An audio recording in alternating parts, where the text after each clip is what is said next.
அனைவருக்கும் வணக்கம். உங்கள் தனசேகரன். இந்த காணொளியில் UGTRB physics unit 7 solid state ஃபிசிக்ஸ்னுடைய ஃபஸ்ட்டு டாபிக் தான் பார்க்க போகிறோம். வாங்க வீடியோக்குள்ளே போகலாம். இந்த வீடியோவை முழுமையாக பாருங்கள். அப்போ தான் நம்ம சொல்லக்கூடிய கருத்துக்கள் உங்களுக்கு மிக எளிமையாக புரியும். ஒரு முறை நீங்கள் ஸ்கிப் பண்ணாமல் முழுமையாக பார்த்தீங்கன்னா திரும்ப நீங்கள் படிக்க தேவையில்லை, அந்தளவுக்கு தெளிவாக இருக்கும். சரி, வாங்க வீடியோக்குள்ளே போகலாம்.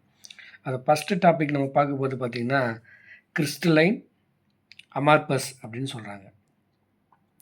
ஸோ அப்போ அந்த சாலிட்ஸ் பார்த்தீங்கன்னு வச்சுங்க, திண்மம் அப்படின்னு தமிழில் சொல்லுவாங்க. இந்த திண்மம் வந்து ரெண்டு வகையாக பிரிக்கிறாங்க. ஒன்று கிறிஸ்டலைன், நான் கிறிஸ்டலைன் ஆர் அமார்பஸ் அப்படின்னு சொல்கிறாங்க. தமிழில் படிகம், படிகத்தன்மையற்றவை அப்படின்னு சொல்கிறாங்க. ஓகேங்களா? இப்போ சாலிட்ஸ் அப்படின்னு நமக்கு தெரியும், திண்மம்னால தெரியும். அதில் இருக்கக்கூடிய ஆட்டம்லாம் பார்த்திங்கன்னா என்ன பண்ணிங்கன்னா ரொம்ப நெருக்கமாக பிணைக்கப்பட்டிருக்கும். இன்டர்மாலிகுலர் டிஸ்டன்ஸ் என்ன பண்ணால் மாறாமல் இருக்கும் அப்படின்னு சொல்லுவாங்க. அதையே ரெண்டு வகையாக தான் பிரிக்கிறாங்க. படிகம், படிகத்தன்மையற்றவை, கிறிஸ்டலைன், நான் கிறிஸ்டலைன் அப்படின்னு சொல்கிறாங்க. இதுக்கு எக்ஸாம்பிள் பார்த்திங்கன்னா படிகத்தன்மையுடையது பார்த்திங்கன்னா காப்பர், சில்வர், அதுக்கப்புறம் அலுமினியம். இது மெட்டாலிக் கிறிஸ்டல் அப்படின்னு சொல்கிறாங்க, உலோக படிகம். அதுக்கப்புறம் பார்த்திங்கன்னா கார்பன், ஜெர்மானியம், சிலிக்கான், இதெல்லாம் நான் மெட்டாலிக் கிறிஸ்டல், உலோகத்தன்மையற்ற படிகத்துக்கான உதாரணமாக சொல்கிறாங்க. அமார்பஸ் அப்படின்னு சொல்கிறாங்க, படிகத்தன்மையற்றது.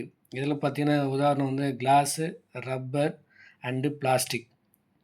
இது எல்லாமே என்னென்னா எடுத்துக்காட்டுகள். சரி, நீங்கள் கிறிஸ்டலைன்னு சொல்லிட்டீங்க.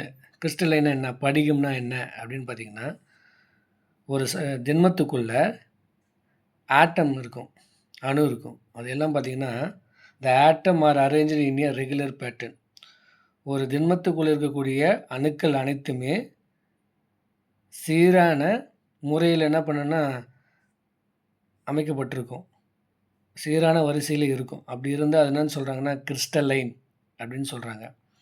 படிகத்தன்மை உடையது. ஒன்று பாருங்கள், பீரியாடிக்கலி ரிப்பீட்டிங் த பேட்டர்ன். இப்போ ஆட்டம்லாம் என்ன பண்ண, ஒரு திண்மத்தில் வரிசைகரமாக என்ன பண்ண அமைக்கப்பட்டிருக்குன்னு வச்சுங்களேன். அதே அமைப்பு தொடர்ச்சியாக தொடர்ந்துக்கிட்டே இருக்கும். அது கீழே நம்ம படம் பார்த்தா உங்களுக்கு புரியும். இந்த கிறிஸ்டலைன் சிங்கிள் கிறிஸ்டலாக இருக்கலாம், இல்லை பாலிக் கிறிஸ்டலைனாக இருக்கலாம். ஒரு திண்ம படிகமாக இருக்கலாம், இல்லை பல திண்ம படிகமாக இருக்கலாம் அப்படின்னு சொல்கிறாங்க. சிங்கிள் கிறிஸ்டலைன் பாருங்களேன், இது ஒரே ஒரு பவுண்ட்ரி. அதுக்குள்ளே பார்த்திங்கன்னா இது ஒரு திண்மம், இதுக்குள்ளே நிறைய ஆட்டம் இருக்குது. அந்த ஆட்டம்லாம் பார்த்திங்கன்னா ஒரு ரெகுலர் பேட்டர்னில் என்ன பண்ண அரேஞ்ச் ஆகிட்டே இருக்குது. இங்கே பாருங்கள், அது என்ன பண்ணால் ரிப்பீட் ஆகிட்டு தொடர்ச்சியாக வந்துக்கிட்டே இருக்குது. இப்படி இருந்தால் அது பேர் என்னன்னு சொல்கிறாங்கன்னா கிறிஸ்டலைன், படிகத்தன்மை உடையவை. ஒரு திண்மத்துக்குள்ளே இருக்கக்கூடிய அணுக்கள் சீரான வரிசைகரமாக அமைஞ்சிருக்கும். அந்த வரிசை தொடர்ச்சியாக ரிப்பீட் ஆகிட்டே இருக்கும் அப்படின்னு சொல்கிறாங்க. The atom arrange in a regular pattern. அந்த பேட்டர்ன் ரிப்பீட் ஆகிட்டே இருந்துச்சுன்னா அது பேர் என்ன சொல்கிறாங்கன்னா கிறிஸ்டலைன் அப்படின்னு சொல்கிறாங்க. சிங்கிள் கிறிஸ்டலைன்னா ஒரே ஒரு பவுண்ட்ரி மட்டும் இருக்கும். பாலி கிறிஸ்டலைன் அப்படின்னு சொல்கிறாங்க. இது பார்த்திங்கன்னா நிறைய பவுண்டரி லைன் என்ன பண்ணியிருக்குன்னா எல்லை கோடுகளால் இந்த திண்ம படிகம் பிரிக்கப்பட்டிருக்கும். அப்படி இருந்தால் பாலிகிறிஸ்டலைன். ஒரே ஒரு பவுண்ட்ரிக்குள்ளே அணுக்கள் சீரான முறையில் வரிசைகரமாக இருந்துச்சுன்னா அது சிங்கிள் கிறிஸ்டலைன். ஒன்றுக்கு மேற்பட்ட எல்லைகளால் பிரிக்கப்பட்டு அதில் இருக்கக்கூடிய அணுக்கள் சீரான முறையில் வரிசைகரமாக தொடர்ச்சியாக வர மாதிரி இருந்துச்சுன்னா அது என்ன சொல்கிறாங்கன்னா பாலி கிறிஸ்டலைன் அப்படின்னு சொல்கிறாங்க. இதுதான் கிறிஸ்டலைன். அப்போ அது கீவேர்ட்ஸ் என்னென்னா, ஒரு சாலிட்குள்ளே ஆட்டம் ரெகுலர் பேட்டர்னில் அரேஞ்ச் ஆகிருக்கும், அது ரிப்பீட் ஆகும். ஓகேங்களா? அப்படி ரிப்பீட் ஆகிறப்போ அது சிங்கிள் கிறிஸ்டலாக இருக்கலாம், பாலி கிறிஸ்டலாக இருக்கலாம்.